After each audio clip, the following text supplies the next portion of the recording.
जाएंगे और तेरे अच्छे दिन भी आ जाएंगे। वैभव भैया भीलवाड़ा से वात्सल्य के अथासागर आचार्य भगवान के चरणों में नमोस्तु। भगवान, मेरा प्रश्न यह है कि मंदिर के अंदर जो शासन देव और क्षेत्रपाल बाबा मंदिर प्रतिमाओं की रक्षा करने के लिए होते हैं, तो जब मंदिर में चोरी हो रही होती है तो वह शासन देवी और क्षेत्रपाल बाबा मंदिर की रक्षा क्यों नहीं करते हैं? और फिर बाद में क्षेत्रपाल बाबा और शासन देवी चमत्कार करते हैं और 2-3 दिन में वो जो चोरी हुई भगवान मिल जाते हैं, इसके पीछे क्या कारण है? भैया, जब तेरे घर में नुकसान होता है तो तेरे मम्मी पापा वहाँ पे रहते भी बचा नहीं पाते ना, नुकसान तो हो जाता है ना।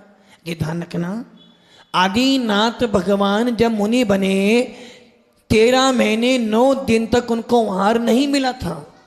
सारे देवी 100 धर्मेंद्र हाथ जोड़े खड़ा है, जिनके गर्भ कल्याणक में, जन्म कल्याणक में, दीक्षा कल्याण में सारे स्वर्ग के देव आए, किंतु जब उनके कर्म का उदय आया तो दल बल देवी देवता माते पिता परिवार मरती बिटिया जीव को। जब मेरा उपादान खराब है तो इंद्र छोड़ो तीर्थंकर भी आ जाए तो मेरा कुछ नहीं कर सकते। इसलिए कहा जाता है कर्म के तीर बुझे में कोई काम अपना प्रैक्टिकल करो।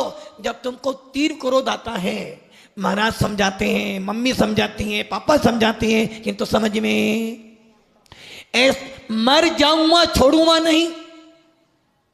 और जैसे ही थोड़े से परिणाम शांत होते हैं, महाराज कहते हैं बेटा तूने बुरा, हाँ महाराज जी बुरा किया था। तो जब तक मेरे तीर पाप कर्म का उदय होगा तो कोई साथ देने वाला नहीं है। और जैसे ही मेरे पाप कर्म का थोड़ा सा ढीलापना होता है, सारी बातें समझ में आ जाती है। इसलिए शासन देवी देवता रक्षक देव है, वो रक्षा करते हैं। किंतु हुंडा अवसर्पणी काल है, वो भी रागी द्वेषी हैं। जब तुम उनका सम्मान नहीं करोगे, उनको गलत शब्द से बोलोगे, भैया वो तो राग देश करेंगे।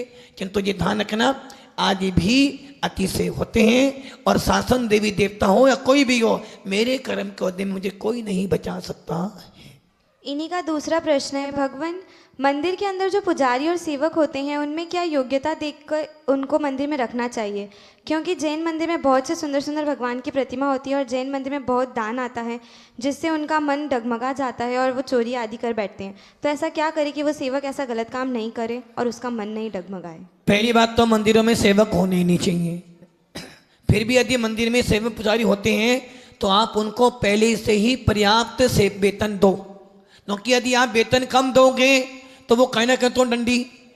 इसलिए पुजारी जितने ज़्यादा समय पुजारी सेवक मंदिर में रहता उतना कोई नहीं रहता। इसलिए पुजारी सेवक की जिम्मेदारी है कि तुझे सौभाग्य मिला है जिन शासन की सेवा करने का, तुझे सौभाग्य मिला है जिन शासन में सेवा करने का अवसर मिला है। इसलिए इस काम से अपना पुण्य कमा हो सकता है।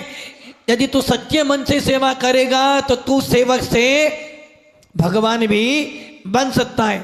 नंबर 2, जो हमारे यहाँ सेवक पुजारी काम करते हैं, हमें उनकी व्यवस्था पूरी अच्छी तरह कर दें ताकि वो लोभी लालची ना बने। ये प्रश्न